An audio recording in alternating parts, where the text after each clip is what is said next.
नमस्कार। SV exam मंत्र में आप सभी का स्वागत है। आज के इस अभ्यास सत्र में हम आज के मुख्य समाचारों और देश दुनिया की प्रमुख घटनाओं पर आधारित 10 अत्यंत महत्वपूर्ण प्रश्नों पर चर्चा करेंगे, जो आपकी आगामी परीक्षाओं के दृष्टिकोण से बहुत उपयोगी हैं। चलिए पूरे ध्यान के साथ आज का सत्र शुरू करते हैं। प्रश्न संख्या 1 को देखते हैं। विषय है इंडियन पॉलिटी और कॉन्स्टिट्यूशन। ध्यान से पढ़िए। किशाऊ बहुउद्देशीय बांध परियोजना, जिस पर हाल ही में सहमति बनी है, किस नदी पर बनाने का प्रस्ताव है? ऑप्शन अ यमुना नदी, ऑप्शन बी सतलुज नदी, ऑप्शन सी टन नदी, ऑप्शन डी गंगा नदी। और इसका सही उत्तर है विकल्प सी टन नदी। यदि आपका विचार बिल्कुल सही था तो आपकी तैयारी सराहनीय है। यदि उत्तर गलत भी हुआ तो कोई बात नहीं, अब ये तथ्य आपकी स्मृति में हमेशा के लिए जुड़ गया है। किशाऊ बहुउद्देशीय बांध परियोजना टोन्स नदी पर नियोजित है, जो यमुना की एक प्रमुख उपनदी है। यमुना एक बड़ी नदी है, लेकिन बांध विशेष रूप से टोन्स पर है। सतलुज नदी एक अलग भौगोलिक बेसिन में बहती है। गंगा नदी भी एक अलग बेसिन में है और इस परियोजना से संबंधित नहीं है। महत्वपूर्ण परीक्षा संकेत: किशाऊ बहुउद्देशीय बांध परियोजना टोन्स नदी पर नियोजित है, जो यमुना की एक प्रमुख उपनदी है। बढ़ते हैं अगले प्रश्न क्वेश्चन 2 की ओर। रेलवे टेक्निकल नॉलेज के इस महत्वपूर्ण बिंदु पर विचार कीजिए। कौन सा भारतीय रेलवे क्षेत्र मुख्य रूप से चंपा कोरबा खंड को कवर करता है, जो एक महत्वपूर्ण कोयला परिवहन गलियारा है? ऑप्शन अ पूर्व तट रेलवे ECOR, ऑप्शन बी दक्षिण पूर्व मध्य रेलवे SECR, ऑप्शन सी दक्षिण मध्य रेलवे SCR, ऑप्शन डी पश्चिम मध्य रेलवे WCR।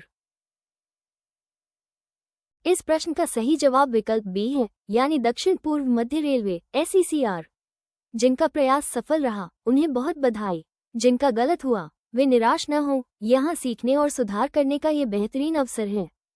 चंपा कोरबा खंड छत्तीसगढ़ में स्थित है, जो दक्षिण पूर्व मध्य रेलवे SECR के अधिकार क्षेत्र में आता है, जिसका मुख्यालय बिलासपुर में है। ECOR मुख्य रूप से ओडिशा, SCR तेलंगाना, आंध्र प्रदेश के कुछ हिस्सों और WCR मध्य प्रदेश, राजस्थान के कुछ हिस्सों को कवर करता है। महत्वपूर्ण परीक्षा संकेत: दक्षिण पूर्व मध्य रेलवे SECR जोन, जिसका मुख्यालय बिलासपुर, छत्तीसगढ़ में है, भारत में सबसे अधिक माल ढुलाई करने वाले रेलवे में से एक है। ये संसाधन समृद्ध क्षेत्रों से कोयला और अन्य खनिजों के परिवहन में महत्वपूर्ण भूमिका निभाता है। प्रश्न संख्या 3 को देखते हैं। विषय है सोशल इश्यूज और वेलफेयर। ध्यान से पढ़िए। एक भारत श्रेष्ठ भारत कार्यक्रम, जो सांस्कृतिक आदान प्रदान को बढ़ावा देने और राष्ट्रीय एकता को मजबूत करने के लिए बनाया गया एक कार्यक्रम है, मुख्य रूप से किस केंद्रीय मंत्रालय द्वारा समन्वित किया जाता है? ऑप्शन अ युवा मामले और खेल मंत्रालय, ऑप्शन बी संस्कृति मंत्रालय, ऑप्शन सी शिक्षा मंत्रालय, ऑप्शन डी गृह मंत्रालय। और इसका सही उत्तर है विकल्प सी शिक्षा मंत्रालय। यदि आपका विचार बिल्कुल सही था तो आपकी तैयारी सराहनीय है।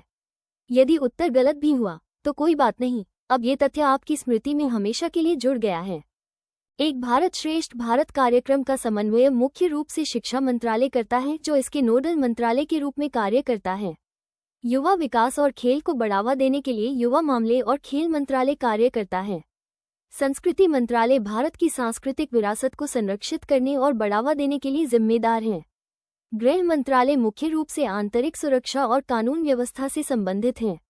महत्वपूर्ण परीक्षा संकेत: एक भारत श्रेष्ठ भारत कार्यक्रम 2015 में राज्यों और केंद्र शासित प्रदेशों के बीच सांस्कृतिक आदान प्रदान के माध्यम से आपसी समझ को बढ़ावा देने के लिए शुरू किया गया था।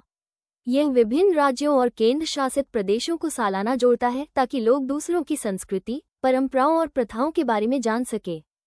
बढ़ते हैं अगले प्रश्न क्वेश्चन 4 की ओर। साइंस और टेक्नोलॉजी के इस महत्वपूर्ण बिंदु पर विचार कीजिए। किस संगठन ने DRDO को क्वांटम सेंसिंग कंपोनेंट्स दिए? ऑप्शन अ भारतीय अंतरिक्ष अनुसंधान संगठन ISRO, ऑप्शन बी वैज्ञानिक एवं औद्योगिक अनुसंधान परिषद CSIR, ऑप्शन सी भाभा परमाणु अनुसंधान केंद्र BRC, ऑप्शन डी भारतीय प्रौद्योगिकी संस्थान दिल्ली IIT दिल्ली। इस प्रश्न का सही जवाब विकल्प बी है, यानी वैज्ञानिक एवं औद्योगिक अनुसंधान परिषद CSIR। जिनका प्रयास सफल रहा उन्हें बहुत बधाई। जिनका गलत हुआ वे निराश न हों, यहाँ सीखने और सुधार करने का ये बेहतरीन अवसर है। वैज्ञानिक एवं औद्योगिक अनुसंधान परिषद (CSIR) ने DRDO को क्वांटम सेंसिंग घटक दिए।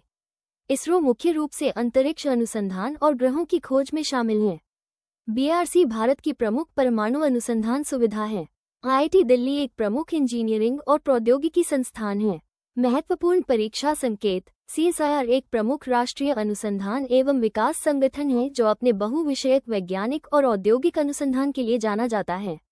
DRDO भारतीय सशस्त्र बलों के लिए सैन्य अनुसंधान और विकास के लिए जिम्मेदार है। अब आते हैं प्रश्न संख्या 5 पर। गवर्नमेंट स्कीम्स और पॉलिसीज का ये पहलू अक्सर परीक्षाओं का हिस्सा बनता है। राष्ट्रीय RAM-G कार्यक्रम किसने शुरू किया? Option A Shri Narendra Modi, option B Shri Shivraj Singh Chouhan, option C Shri Amit Shah, option D Shrimati Nirmala Sitharaman. यहाँ सही उत्तर होगा विकल्प बी श्री शिवराज सिंह चौहान। अपनी वैचारिक स्पष्टता को ऐसे ही बनाए रखिए। चलिए इसके पीछे के मुख्य कारण और विश्लेषण को भी समझ लेते हैं। श्री शिवराज सिंह चौहान ने राष्ट्रीय RAM-G कार्यक्रम का शुभारंभ किया। श्री नरेंद्र मोदी भारत के प्रधानमंत्री हैं। श्री अमित शाह केंद्रीय गृह मंत्री हैं। श्रीमती निर्मला सीतारामन केंद्रीय वित्त मंत्री हैं।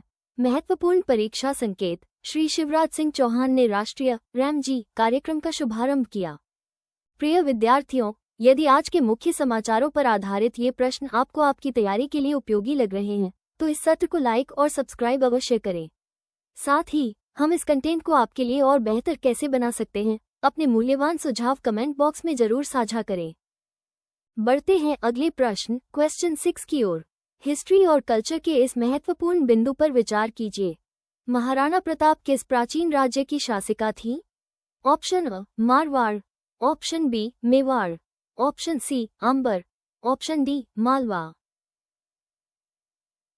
इस प्रश्न का सही जवाब विकल्प बी है, यानी मेवाड़। जिनका प्रयास सफल रहा उन्हें बहुत बधाई। जिनका गलत हुआ वे निराश न हों, यहाँ सीखने और सुधार करने का ये बेहतरीन अवसर है। महाराणा प्रताप मेवाड़ के राजपूत शासक थे जो वर्तमान राजस्थान राज्य में एक राज्य था। मारवाड़ एक अन्य प्रमुख राजपूत राज्य था जिस पर राठौड़ राजवंश का शासन था। आमेर एक राजपूत राज्य की राजधानी थी जिस पर कछवाहा राजवंश का शासन था। मालवा पश्चिम मध्य भारत का एक ऐतिहासिक क्षेत्र था जिस पर अक्सर विभिन्न राजवंशों का शासन था। महत्वपूर्ण परीक्षा संकेत: महाराणा प्रताप को मुगल सम्राट अकबर के खिलाफ उनके वीरतापूर्ण प्रतिरोध के लिए मनाया जाता है। 1576 में हल्दीघाटी का युद्ध मुगल सेनाओं के साथ उनका सबसे प्रसिद्ध टकराव था। प्रश्न संख्या 7 को देखते हैं। विषय है हेल्थ और मेडिकल अफेयर्स। ध्यान से पढ़िए। ऑपरेशन दृष्टि एक उन्नत शल्य चिकित्सा नेत्र शिविर भारत के किस राज्य में शुरू हुआ? Option A Odisha, option B Jharkhand, option C Chhattisgarh, option D Bihar. और इसका सही उत्तर है विकल्प बी झारखंड। यदि आपका विचार बिल्कुल सही था तो आपकी तैयारी सराहनीय है। यदि उत्तर गलत भी हुआ तो कोई बात नहीं, अब ये तथ्य आपकी स्मृति में हमेशा के लिए जुड़ गया है। झारखंड में ऑपरेशन दृष्टि नामक एक उन्नत शल्य चिकित्सा नेत्र शिविर शुरू किया गया। इस अभियान का उद्देश्य स्थानीय लोगों को महत्वपूर्ण नेत्र देखभाल सेवाएं प्रदान करना है। ओडिशा, छत्तीसगढ़ और बिहार अन्य भारतीय राज्य हैं, लेकिन वह स्थान नहीं है जहां ऑपरेशन दृष्टि शुरू हुआ। महत्वपूर्ण परीक्षा संकेत: ग्रामीण क्षेत्रों में नेत्र शिविरों जैसी सार्वजनिक स्वास्थ्य पहलें निवारणीय अंधेपन को दूर करने और सामुदायिक कल्याण में सुधार करने के लिए महत्वपूर्ण हैं। नेत्र स्वास्थ्य के लिए भारत में राष्ट्रीय अंधत्व और दृष्टि दोष नियंत्रण कार्यक्रम NPCBNVI एक प्रमुख सरकारी कार्यक्रम है। बढ़ते हैं अगले प्रश्न क्वेश्चन 8 की ओर। इंडियन पॉलिटी और कॉन्स्टिट्यूशन के इस महत्वपूर्ण बिंदु पर विचार कीजिए। भारत में संसदीय स्थायी समितियों की प्राथमिक भूमिका क्या है? ऑप्शन अ भारत के राष्ट्रपति का चुनाव करना, ऑप्शन बी विधेयकों, बजटों और नीतियों की जांच करना, ऑप्शन सी उच्चतम न्यायालय के न्यायाधीशों की नियुक्ति करना, ऑप्शन डी अंतर्राज्यीय जल विवादों को हल करने के लिए। इस प्रश्न का सही जवाब विकल्प बी है, यानी विधेयकों, बजटों और नीतियों की जांच करना। जिनका प्रयास सफल रहा उन्हें बहुत बधाई। जिनका गलत हुआ वे निराश न हों, यहाँ सीखने और सुधार करने का ये बेहतरीन अवसर है। संसदीय स्थायी समितियां मुख्य रूप से विधेयकों की जांच, बजट की जांच और विभिन्न मंत्रालयों और विभागों की नीतियों की समीक्षा के लिए जिम्मेदार होती हैं। ये संसदीय निरीक्षण और जवाबदेही सुनिश्चित करता है। राष्ट्रपति का चुनाव एक निर्वाचक मंडल द्वारा किया जाता है। उच्चतम न्यायालय के न्यायाधीशों की नियुक्ति राष्ट्रपति द्वारा कॉलेजियम के परामर्श से की जाती है। अंतर्राज्यीय जल विवादों का समाधान विशिष्ट न्यायाधिकरणों या उच्चतम न्यायालय द्वारा किया जाता है। महत्वपूर्ण परीक्षा संकेत, विभाग संबंधी संसदीय स्थायी समितियां DRPSC स्थायी और सतत समितियां होती हैं जो संसद के सत्र में न होने पर भी कार्य करती हैं। ऐसी 24 समितियां हैं जो प्रत्येक विशिष्ट मंत्रालयों और विभागों की देखरेख करती हैं। प्रश्न संख्या 9 को देखते हैं। विषय है इकोनॉमी और फाइनेंस। ध्यान से पढ़िए। कौन सा अंतर्राष्ट्रीय वित्तीय संस्थान मुख्य रूप से कम और मध्यम आय वाले देशों की सरकारों को पूंजी परियोजनाओं के लिए ऋण और अनुदान प्रदान करता है? ऑप्शन अ अंतर्राष्ट्रीय मुद्रा कोष IMF, ऑप्शन बी विश्व बैंक, ऑप्शन सी एशियाई विकास bank ADB, option D new development bank NDB। और इसका सही उत्तर है विकल्प बी विश्व बैंक। यदि आपका विचार बिल्कुल सही था तो आपकी तैयारी सराहनीय है। यदि उत्तर गलत भी हुआ तो कोई बात नहीं, अब ये तथ्य आपकी स्मृति में हमेशा के लिए जुड़ गया है। विश्व बैंक एक अंतर्राष्ट्रीय वित्तीय संस्था है जो निम्न और मध्यम आय वाले देशों की सरकारों को पूंजी परियोजनाओं के लिए ऋण और अनुदान प्रदान करती है। अंतर्राष्ट्रीय मुद्रा कोष IMF वैश्विक मौद्रिक सहयोग और वित्तीय स्थिरता पर ध्यान केंद्रित करता है। एशियाई विकास बैंक ADB एशिया के लिए एक क्षेत्रीय विकास बैंक है। न्यू डेवलपमेंट बैंक NDB की स्थापना ब्रिक्स राज्यों द्वारा की गई थी। महत्वपूर्ण परीक्षा संकेत, विश्व बैंक समूह में 5 संगठन शामिल हैं जिनमें अंतर्राष्ट्रीय पुनर्निर्माण और विकास बैंक IBRD और अंतर्राष्ट्रीय विकास संघ IDA इसके मुख्य ऋण देने वाले अंग हैं। इसका मुख्यालय वाशिंगटन DC संयुक्त राज्य अमेरिका में स्थित है। अब आते हैं प्रश्न संख्या 10 पर। इकोनॉमी और फाइनेंस का ये पहलू अक्सर परीक्षाओं का हिस्सा बनता है। भारत में कौन सा वैधानिक निकाय प्रतिस्पर्धा पर प्रतिकूल प्रभाव डालने वाले गठबंधनों को मंजूरी देने और प्रथाओं को रोकने के लिए जिम्मेदार है? ऑप्शन अ भारतीय प्रतिभूति और विनिमय बोर्ड SEBI, ऑप्शन बी भारतीय प्रतिस्पर्धा आयोग CCI, ऑप्शन सी भारतीय reserve bank RBI, option D भारतीय बीमा विनियामक और विकास प्राधिकरण IRDAI।